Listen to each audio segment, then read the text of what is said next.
ክቡር ፕሬዚደንት ታዬ አጽቀሥላሴ የኢትዮጵያ ፌዴራላዊ ዴሞክራሲያዊ ሪፐብሊክ ፕሬዚደንት፣ ክቡር አቶ ታገሰ ጫፎ የኢፌዴሪ የሕዝብ ተወካዮች ምክር ቤት አፈ ጉባኤ፣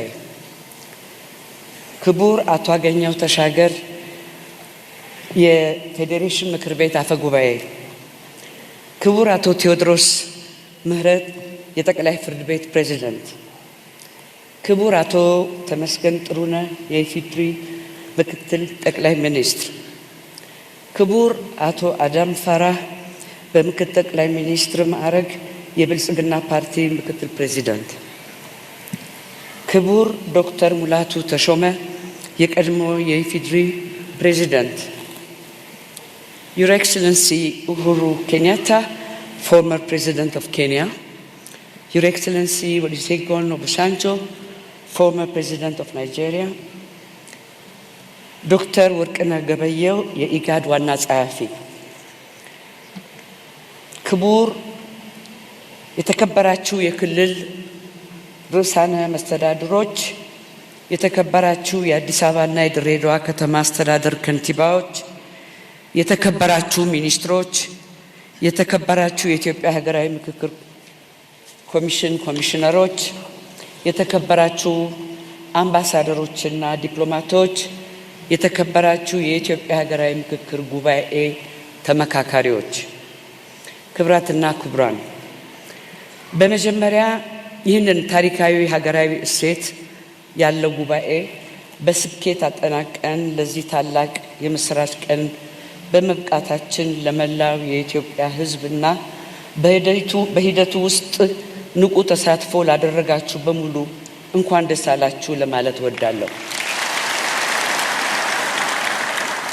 ዛሬ የምናጠናቅቀው ይህ ታላቅ ጉባኤ በሀገራችን የፖለቲካና የማህበራዊ ታሪክ ውስጥ አዲስ ምዕራፍ የከፈተ ነው። በሀገራችን የነበሩትንና ያሉትን ጥልቅ አለመግባባቶች፣ ታሪካዊ ስብራቶችና የሀሳብ ልዩነቶች በጠመንጃና በኃይል ሳይሆን በሰለጠነ መንገድ በምክክር ለመፍታት የሚያስችል አዲስ የታሪክ ምዕራፍ ከፍተናል። ይህ ሂደት የኢትዮጵያ ልጆች በመሰረታዊና ሀገራዊ ጉዳዮች ዙሪያ ለዘመናት ያጋጠሟቸውን ያለመግባባትና የሀሳብ ልዩነት ፈተናዎች በኃይል ወይንም በመገፋፋት ሳይሆን በምክክር፣ በመደማመጥ እና በጋራ ጥበብ ለመፍታት እንደሚችሉ በተግባር ያረጋገጡበት አዲስ የፖለቲካ ባህል ነው። በሀገራዊ ምክክር ጉባኤ አሳታፊና አካታች በሆነ መልኩ እንዲካሄድ ተደርጓል። ማንኛውም የህብረተሰብ ክፍል ሳይገለል የሁሉም ድምፅ እንዲሰማና እንዲከበር በትኩረት ተሰርቷል። በዚህ ታሪካዊ ጉባኤ ላይ ከአራቱም የሀገራችን ማዕዘናትና ከመሃል የተውጣጡ 4000 የሚሆኑ ተመካካሪዎች ተሳታፊ ሆነዋል። እነዚህ ተሳታፊዎች ከህብረተሰብ ክፍሎች፣ ከፖለቲካ ፓርቲዎች፣ ከተለያዩ ተቋማትና ማህበራት፣ ከመንግስት አካላት፣ ከታዋቂ ሰዎች፣ ከቀድሞ ታጣቂዎች እንዲሁም ከዲያስፖራው ማህበረሰብ የተወከሉ በመሆናቸው ጉባኤው የመላው ኢትዮጵያ እውነተኛ መድረክ እንዲሆን አድርጎታል።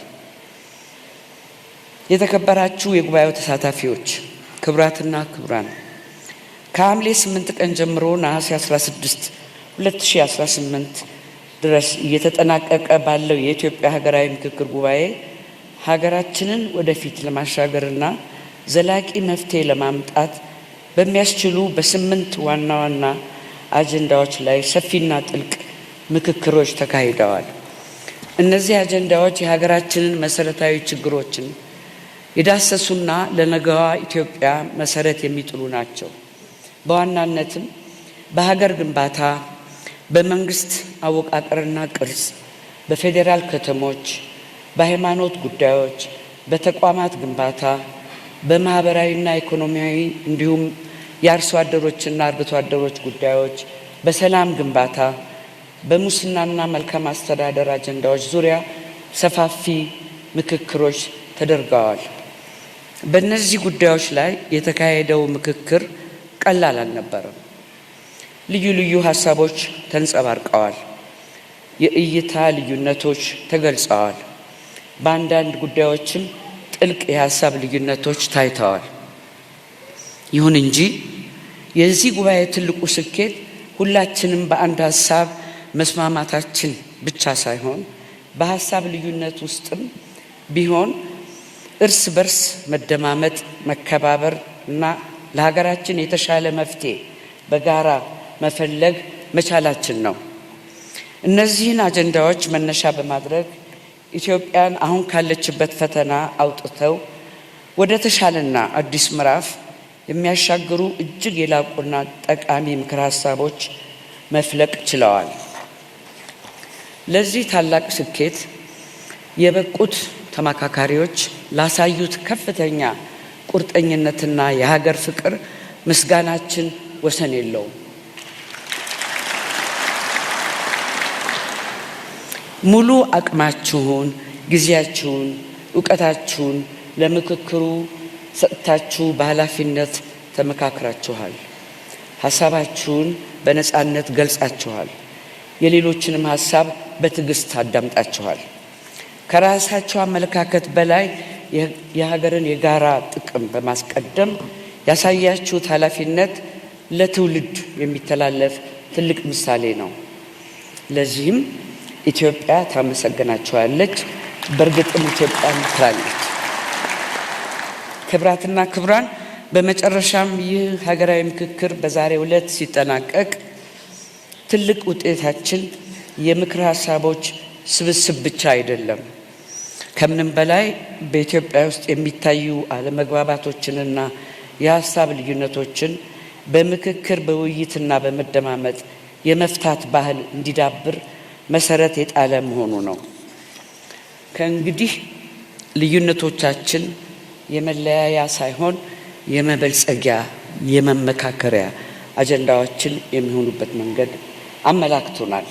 ይህ የጀመርነው የመደማመጥና የመከበር ባህል አብቦና ፈክቶ ለትውልድ የሚሻገር ዘላቂ እሴታችን ይሆን ዘንድ የሁላችንም ጥረትና ቁርጠኝነት ያስፈልጋል። ከዚህ ምክክር ውስጥ ኢትዮጵያን ወደ ተሻለ ነገ ለማሻገር የሚረዱ በርካታ ምክር ሀሳቦች ፈልቀዋል። እነዚህ ምክር ሀሳቦች የተለያዩ ድምጾች፣ ልምዶችና የሕዝብ ፍላጎቶች ውጤቶች ናቸው። ይህንን ታላቅ ሀገራዊ ሂደት ወደሚቀጥለው የተግባር ምዕራፍ ለማስተላለፍና የተገኙት ሀሳቦች ለሀገራችን መሻሻል እንዲውሉ የሁላችንም ትኩረትና ኃላፊነት ይጠይቃል። የኢትዮጵያ ሀገራዊ ምክክር ኮሚሽን በከፍተኛ ጥረት የተገኙት ምክር ሀሳቦች በመንግስትና በሚመለከታቸው አካላት ሁሉ ተግባራዊ እንደሚደረግ ያምናል። ይህ ጉባኤ የአዲስ ባህል መጀመሪያ ነው። በኢትዮጵያ የሚታዩ አለመግባባቶችና የሀሳብ ልዩነቶች በምክክር የመፍታት ባህል እንዲዳብር መሰረት ጥሏል። ከዛሬ በኋላም ልዩነቶቻችን ሊታረቁ እንደማይችሉ ጉዳዮች ሳንመለከት የጋራ መማሪያና የተሻለ መፍትሄ መነሻ ማድረግ ይገባናል። የምንለያይበት ጉዳይ ቢኖርም የምንጋራት አገር አንድ ናት። የምንፈልገውም ለልጆቻችንና ለመጪው ትውልድ የተረጋጋች፣ ሰላማዊት፣ ፍትሃዊት፣ የበለጸገች ኢትዮጵያን ማስተላለፍ ነው። በመሆኑም ዛሬ ከዚህ ታላቅ መድረክ የምንወስደው ከቃላት በላይ ኃላፊነት መሆን አለበት። የጀመርነውን የመደማመጥ መንገድ ማስቀጠል፣ የፈጠርነውን የመተማመን ድልድይ ማጠናከር እና ለልዩነቶቻችን መፍትሄ ሁልጊዜ የምክክር በርን ክፍት ማድረግ የጋራ ተልዕኳችን ሊሆን ይገባል። በመጨረሻም ይህንን ታሪካዊ የሀገራዊ ምክክር ሂደት በስኬት ለማካሄድ አስተዋጽኦ ላበረከታችሁ ለፌዴራልና ለሁሉም የክልል መንግስታት፣ ለአዲስ አበባና ለድሬዳዋ ከተማ አስተዳደሮች፣ ለጸጥታና ደህንነት፣ ለትራንስፖርት፣ ለጤናና ልዩ ልዩ አገልግሎት ሰጪ ተቋማት ከሁሉም በላይ ለተመካካሪዎች፣ ለአመካካሪዎች፣ ለፓነል ኦፍ ኤክስፐርት ቡድን አባላት፣ ለቃለ ጉባኤያዦች፣ ለሚዲያ አጋሮቻችን፣ ለኮሚሽኑ ባለሙያዎች፣ ሰራተኞች፣ ለበጎ ፈቃደኞች፣ ለዓለም አቀፍ አጋሮቻችንና ለሁሉም ድጋፍ ላደረጋችሁ አካላት በሙሉ በኢትዮጵያ ሀገራዊ ምክክር ኮሚሽን ስም ከፍተኛ ምስጋናዬን አቀርባለሁ።